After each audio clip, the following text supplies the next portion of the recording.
Hello everyone, आज हम composition of functions के बारे में पढ़ेंगे। तो उसके लिए हम क्या करेंगे, दो फंक्शंस हम पहले फिक्स कर लेते हैं, फिर देखते हैं कि उसका कंपोजिशन किस तरह से डिफाइन किया जाता है।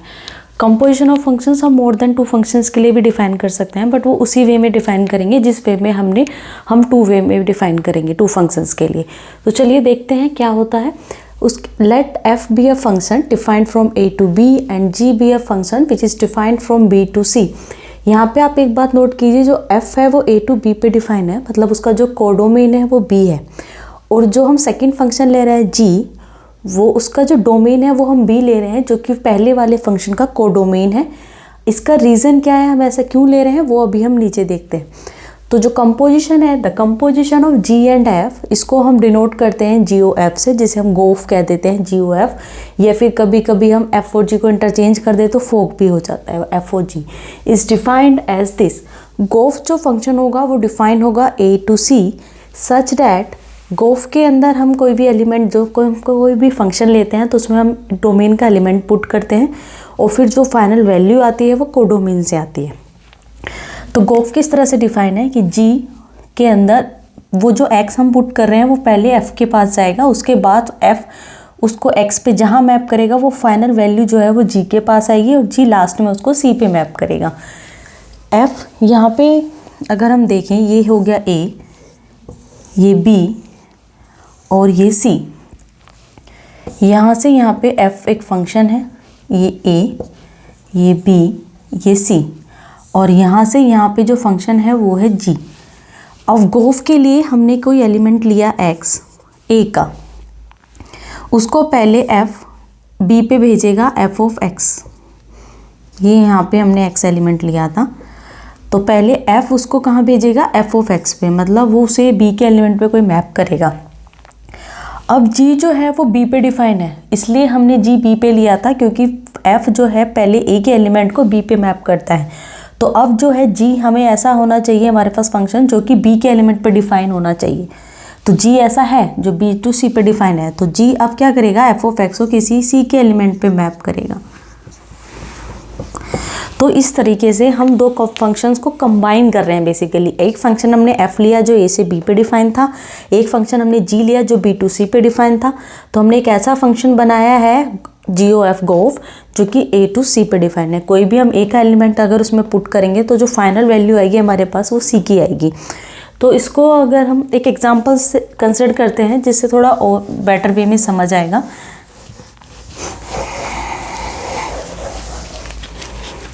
फॉर एग्जाम्पल, एक सेट हम A कंसिडर करते हैं, जिसके अंदर हमने एलिमेंट लिए 1 2 3। एक सेट हमने B लिया, जिसके अंदर हम एलिमेंट ले लेते हैं 4 5 6, एंड एक सेट हम C कंसिडर कर रहे हैं विच हैव एलिमेंट्स 7 8 एंड 9।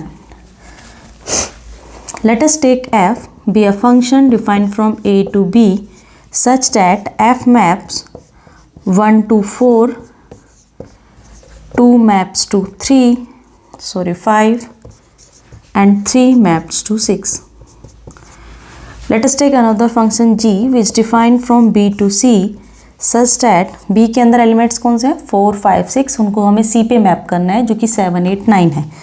तो g के अंदर हम turn by turn elements put करेंगे। जब g में हमने 4 पुट किया तो हम कोई भी फंक्शन ले रहे हैं। फॉर एग्जांपल मैं इस तरीके से ले रही हूँ कि 4 को उसने 7 पे मैप किया है, और 5 को वो मैप कर रहा है 8 पे, एंड 6 मैप्स टू 9।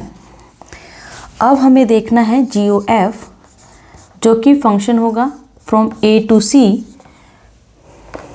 किस तरीके से, हमें एक एक करके उसमें x एलिमेंट्स पुट करने हैं, और वो ऐसे लेता है f of x for all x belongs to a।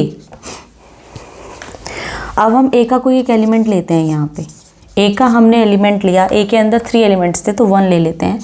सबसे पहले हमने 1 पुट किया, तो 1 पहले जाएगा f के पास। और फिर हम ये देखते हैं f of 1 क्या है, 4, तो g के अंदर पहले हम 4 पुट करेंगे। फिर हमने 4 देखा, g ने 4 को मैप किया है 7 पे, तो फाइनल आंसर आया 7। इसका मतलब हमने गोफ में जब 1 पुट किया तो वो 1 को किस पे मैप कर रहा है, 7 पे। इसी तरीके से अब हम देखते हैं कि उसने 2 और 3 को किस पे मैप किया है।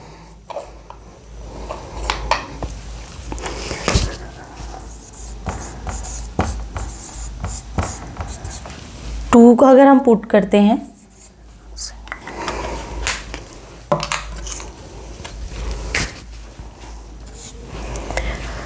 तो पहले ये आएगा f ऑफ 2 फंक्शन ने 2 को मैप किया 5 पे, f ने 2 को मैप किया 5 पे, फिर हमने देखा g ने 5 को मैप किया 8 पे, तो गो ऑफ 2 को मैप करेगा 8 पे।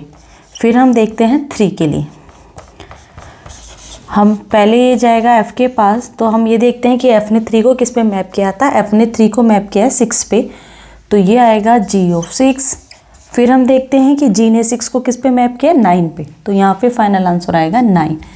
तो इस तरीके से हमने देखा कि अगर हमें 2 फंक्शंस हैं तो उसका कंपोजिशन किस तरीके से डिफाइन किया जाता है। तो ये हो गया गो जो कि a से c पे डिफाइन है। क्या हम इंटरचेंज कर दें f और g को तो वो भी एक फंक्शन होगा? Let us check. अब हम यहाँ पे फंक्शन लेते हैं f और g, हमने इनको इंटरचेंज कर दिया। अब अगर आप ध्यान से देखें तो g और f को जब हमने कंबाइन किया था, जो पहले वैल्यू है वो f के पास जाएगी, तो यहाँ पे जो डोमेन होगा वो वही होता है जो f का डोमेन होता है। तो f और g को अगर इंटरचेंज कर दें और यहाँ पे अगर हम कोई वैल्यू पुट करेंगे तो वो पहले g के पास जाएगी। मतलब f और g में अगर हम कोई एलिमेंट पुट करेंगे तो वो ऐसे होगा, f के अंदर g ऑफ x आएगा, तो वो एलिमेंट जो है g के पास जाएगा। तो g कहाँ से डिफाइन है? g डिफाइन है b से, तो ये जो एलिमेंट इसका जो डोमेन होगा वो होगा b। अब हम ये देखते हैं कि फाइनल वैल्यू कहाँ पे जाएगी। अब यहाँ पे अगर हम चेक करें, g कोई भी एलिमेंट अगर b का लेता है उसको वो c पे मैप करता है, राइट। तो यहाँ पे अगर हम फॉर एग्जांपल हम लेके ही देख लेते हैं, एक एलिमेंट हम b का पुट कर ले लेते हैं 4, तो वो 4 जो है वो पहले जाएगा g के पास। अब g 4 को किस पे मैप करेगा? c के एलिमेंट पे, c के एलिमेंट पे है 7 पे मैप किया है उसने, तो ये आएगा f ऑफ 7। अब हम देखते हैं कि f की 7 पे वैल्यू क्या है, लेकिन फंक्शन f का जो डोमेन था वो तो 1 2 3 था, a इसका, और a में 7 है ही नहीं, इसका मतलब f तो 7 पे डिफाइन ही नहीं है, तो गो ऑफ यहाँ पे हमारा नॉट डिफाइन होगा। नॉट डिफाइन इसलिए होगा क्योंकि पहले वैल्यू जाएगी g के पास और g जो है b के एलिमेंट को मैप करेंगे c पे, इसका मतलब, और c के एलिमेंट फिर वो जाएगा f के पास। तो इस फंक्शन को डिफाइन होने के लिए f का जो डोमेन है वो c होना चाहिए, या फिर f के जो डोमेन में c के एलिमेंट्स कंटेन होने चाहिए। बट a और c जो है हम डिसजॉइंट सेट ले रहे हैं, कुछ भी कॉमन नहीं है, तो जो फोग होगा वो यहाँ पे नॉट डिफाइन होगा। चलिए एक और एग्जाम्पल ले लेते हैं जहाँ पे फोग और गोफ दोनों ही डिफाइन है। अगर हम उनको इंटरचेंज भी कर रहे हैं तब भी कंपोजिशन डिफाइन है वहाँ पे। ये तो हमने एक ऐसा एग्जांपल्स देखा था जहाँ पे एक तरीके से कंपोज किया तो आ रहा था, लेकिन दूसरी तरफ से अगर हमने इसको कंपोज किया तो फंक्शन नहीं बना वो।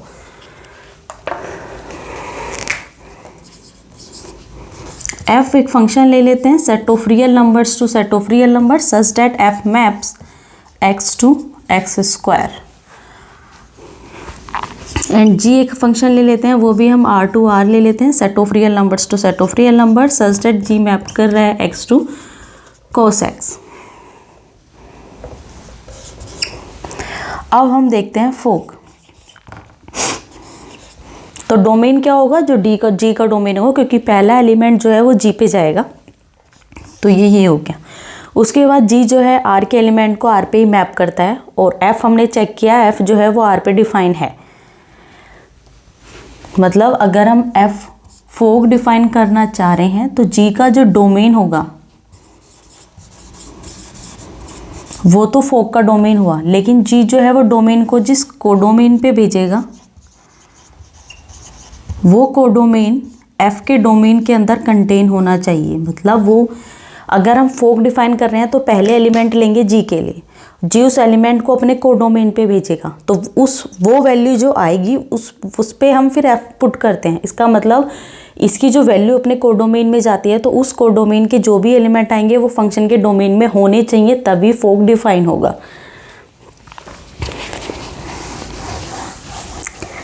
तो हमने देखा पहले r, फिर उसके बाद फाइनल वैल्यू जाएगी r पर।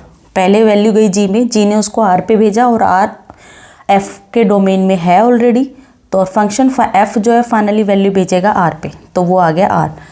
अब हम यहाँ पे देखेंगे एक्स कोई भी पुट करेंगे तो ये हो जाएगा पहले जी के पास। अब देखो जी में अगर हम एक्स पुट कर रहे हैं तो वैल्यू मिल रही है कोस एक्स, तो एफ के अंदर हमें पुट करना है कोस एक्स।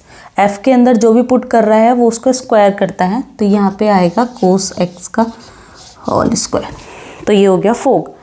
अब अगर हम यहाँ पे गोफ देखें, डोमेन क्या होगा, पहले वैल्यू जाएगी एफ के पास, तो एफ का डोमेन है आर।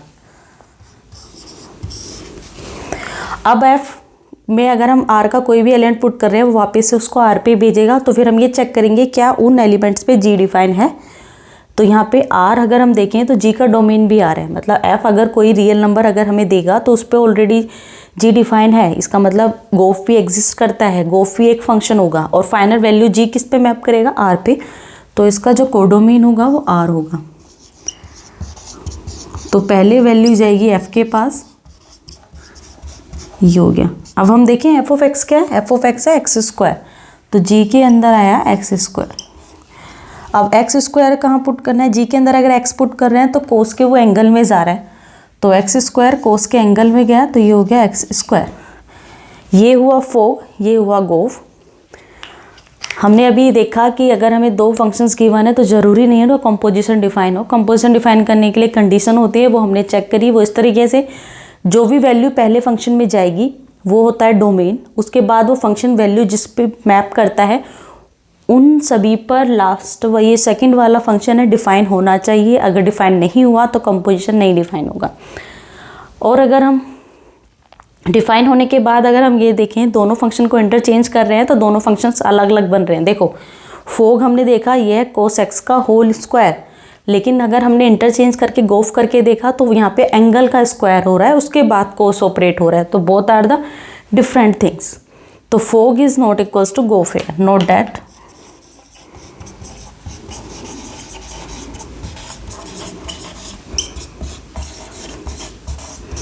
फोग यहाँ पे गोफ के इक्वल नहीं है। तो ज़रूरी नहीं है दो फंक्शंस को इंटरचेंज करें तो सेम भी हो सकता है, सेम नहीं भी हो सकता है, मे और मे नोट दिस कंडीशन होल्ड।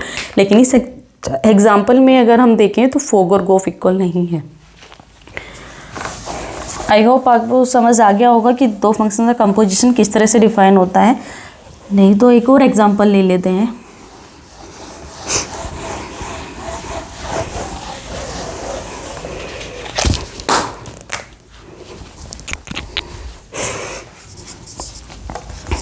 एक फंक्शन हम z टू z ले लेते हैं, set of integers such that f ने x को मैप किया है x+1 पे, और एक फंक्शन हमने g कंसिडर किया z to z such that g ने x को मैप किया है x² + 3 पे।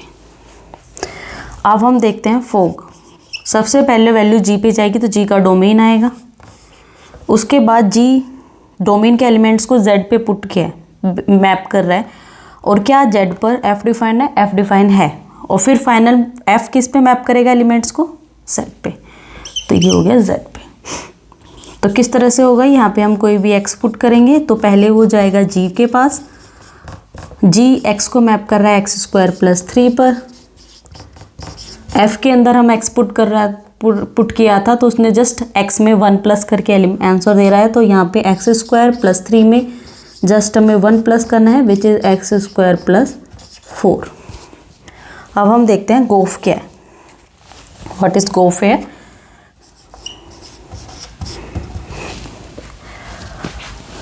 गोफ में सबसे पहले अगर हम देखें एलिमेंट जाएंगे z के एलिमेंट्स पुट होंगे f के अंदर, तो f का डोमेन होगा वो है z, उसके बाद वो एलिमेंट्स जाएंगे g में और g z पे डिफाइन है, और g फाइनल एलिमेंट्स को मैप कर रहा है z पे, तो कोडोमेन हमारा z होगा जिस पे कि g एलिमेंट्स को मैप कर रहा है।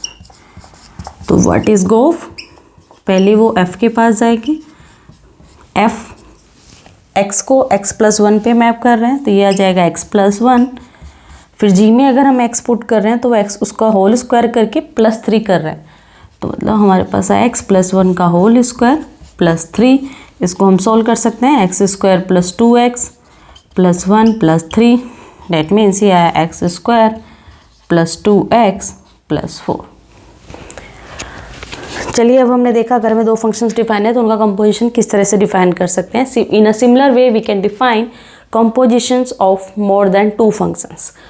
अब हम कुछ थ्योरम्स करते हैं, कुछ रिजल्ट्स करते हैं कंपोजिशन फंक्शंस के बारे में। पहला रिजल्ट हम ये करेंगे कि अगर हमें 2 फंक्शंस गिवन है, दोनों ही 1 1 फंक्शन है, तो उनका अगर हम कंपोजिशन निकालते हैं तो वो भी 1 1 होगा।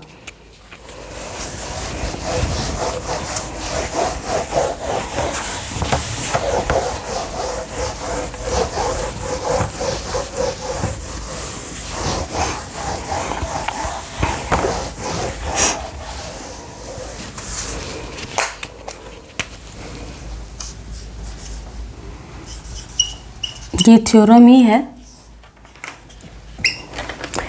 If f is a function defined from a to b and g is a function defined from b to c,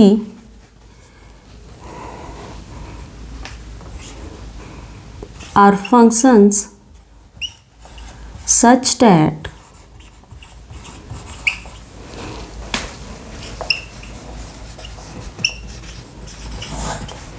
f and g both are 1 1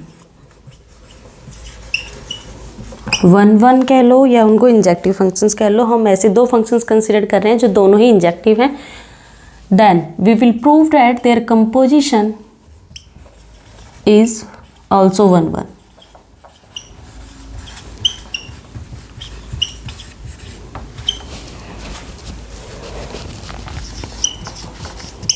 which is defined from A to C is also 1 1। हमें 2 functions given है और हम ये proof करेंगे कि वो अगर वो दोनों 1 1 है तो उनका कंपोजिशन जो होगा वो भी 1 1 होगा। तो चलिए देखते हैं हमें गिवन क्या है। गिवन है कि f एंड g आर 1 1।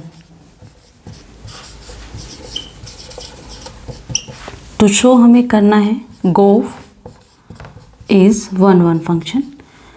अब देखते हैं कि जो गोफ है वो हमें पता है A to C पे डिफाइन है। तो 1 1 फंक्शन चेक करने के लिए हम क्या करते हैं, उसके डोमेन से कोई 2 एलिमेंट पिक करते हैं सच दैट फंक्शन की जो है उन 2 पॉइंट्स पे वैल्यू इक्वल है।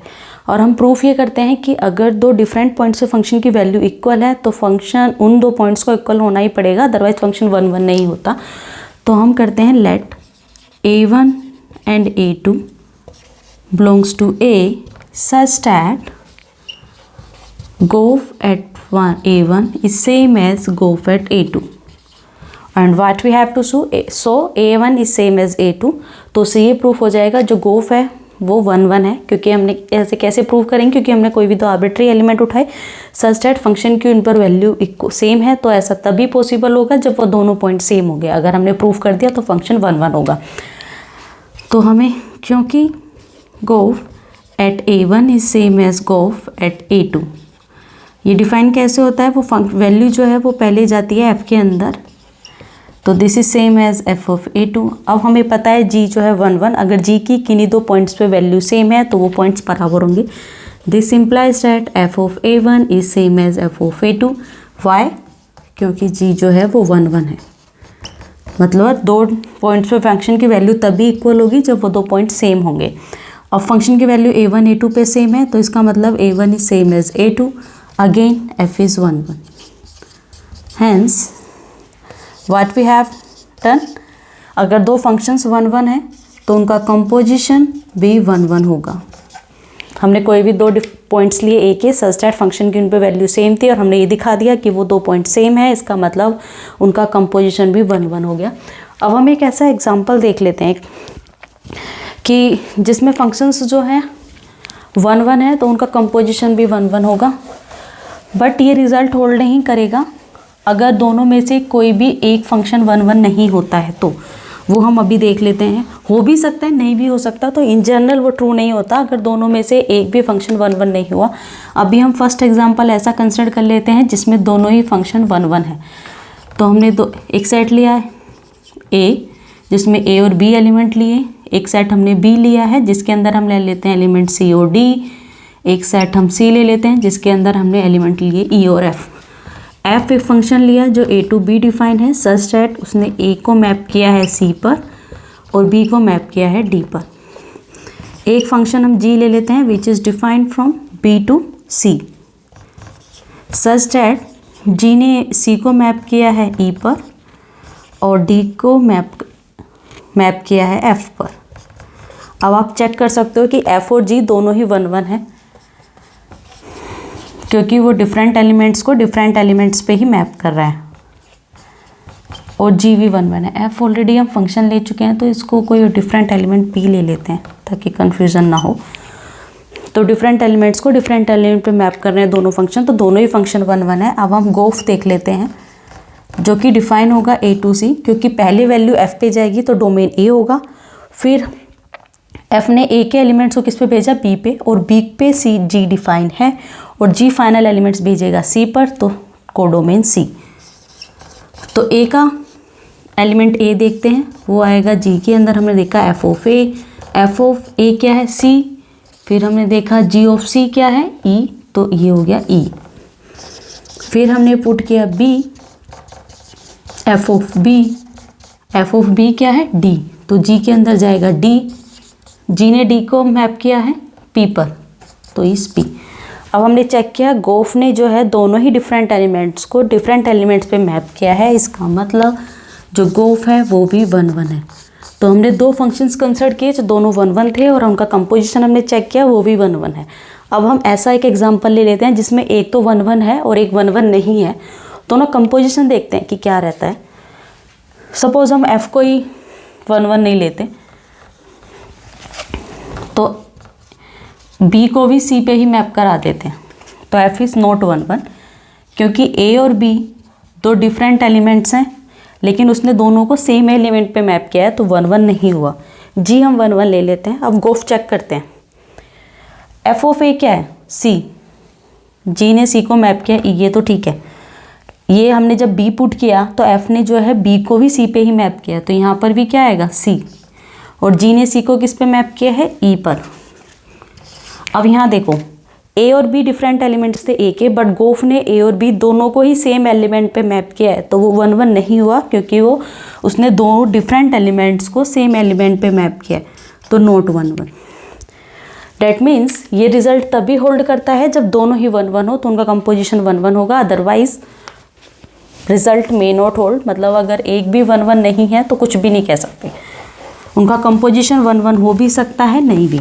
ये वाला एग्जाम्पल तो हमने इस तरह से लिया था, एक 1 1 था एक 1 1 नहीं था, तो उनका कंपोजिशन भी 1 1 नहीं हुआ। बट ऐसा भी हो सकता है कि दोनों में से एक 1 1 नहीं है लेकिन उनका कंपोजिशन 1 1 आ जाए।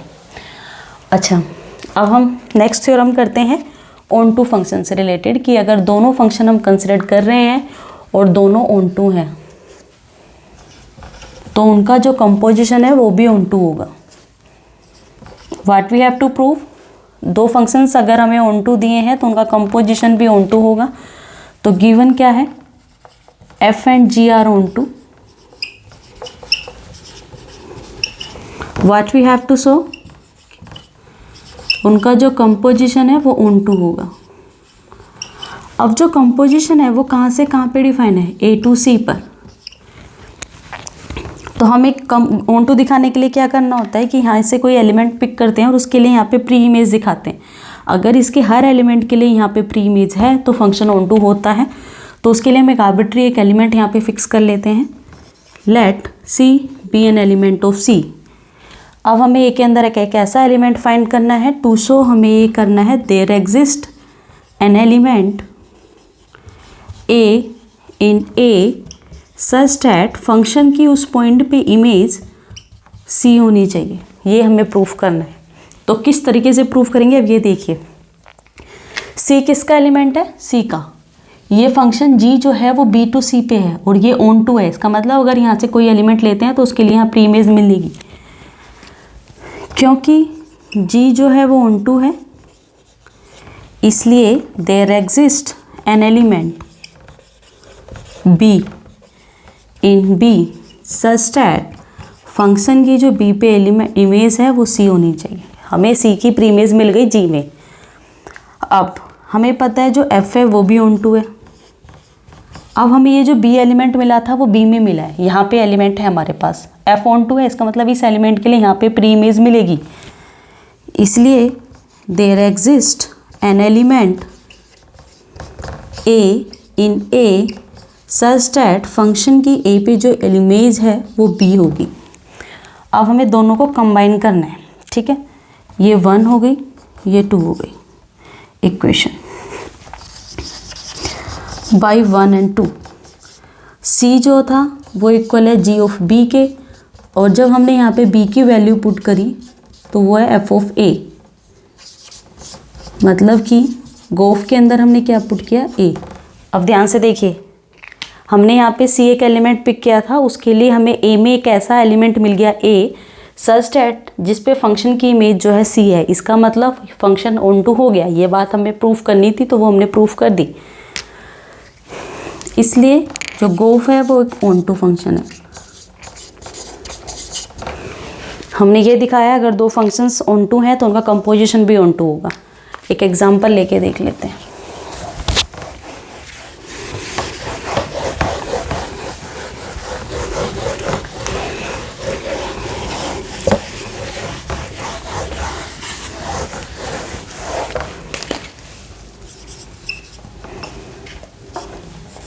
एक हम सेट ले लेते हैं ए, एक हम सेट ले लेते हैं बी जिसके अंदर एलिमेंट से 3 एंड 4, एंड एक हमने सेट ले लिया सी जिसके अंदर एलिमेंट ले लिए 5 and 6। Let us take a function f which is defined from a to b such that f maps 1 to 3 and 2 to 4। देखना f ऑन टू है। ऑन टू मीन्स फंक्शन की रेंज और कोडोमेन सेम होने चाहिए, या फिर b के हर element के लिए a में प्री इमेजेस होनी चाहिए। 3 के लिए भी है 1, 4 के लिए भी प्री इमेज है 2, तो फंक्शन f ऑन टू है। एक फंक्शन g ले लेते हैं which is defined from b to c such that 3 को उसने मैप किया है 5 पर और 4 को मैप किया है 6 पर। क्या g ऑन टू है? उसके लिए भी हम यही देखना है। c में जितने भी एलिमेंट्स हैं 5 और 6 उनके लिए हमारे पास प्री इमेज होनी चाहिए। 5 के लिए भी प्री इमेज 3 है, 6 के लिए भी प्री इमेज 4 है, तो g भी ऑन टू है। अब देख लेते हैं गोफ composition which is defined from a to c। तो पहले a में एलिमेंट हम 1 ले लेते हैं, तो ये आएगा f of 1, f1 है 3 तो हो जाएगा g3, g3 क्या है 5 तो ये आ गया 5। फिर हम यहाँ पे पुट करते हैं 2, f2 क्या है 4 तो g4 क्या है 6 तो ये हो गया 6। अब क्या गोफ ऑन टू है, वही हमें सेम चेक करना है। सी के जो एलिमेंट्स है 5 और 6 उनकी हमारे पास प्री इमेज है, 5 की प्री इमेज है 1, 6 की भी प्री इमेज है 2, तो दोनों एलिमेंट्स की प्री इमेजेस है हमारे पास, तो गोफ ऑन टू हो गया। गोफ इज ऑन टू।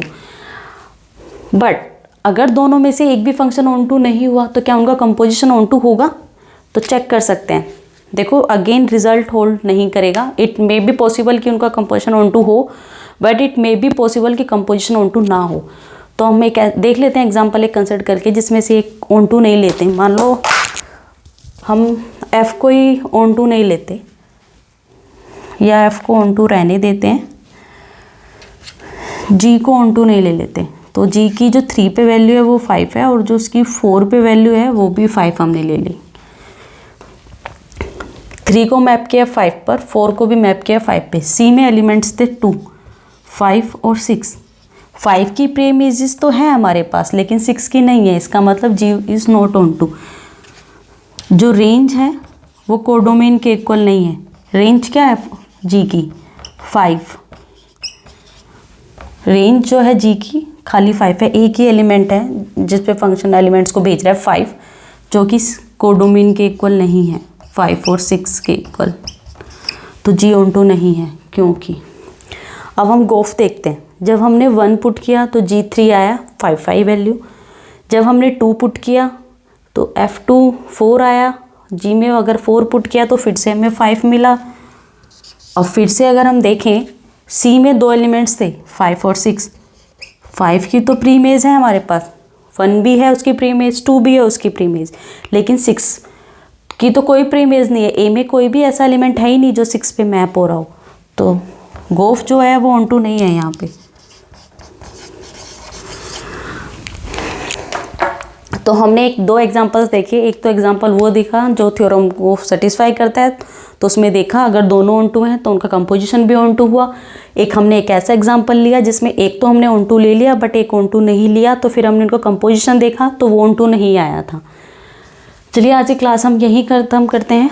अगर आपको क्लास पसंद आई है तो प्लीज़ सब्सक्राइब ज़रूर करिएगा और नेक्स्ट क्लास में हम इन्वर्टिबल फंक्शंस के बारे में पढ़ेंगे।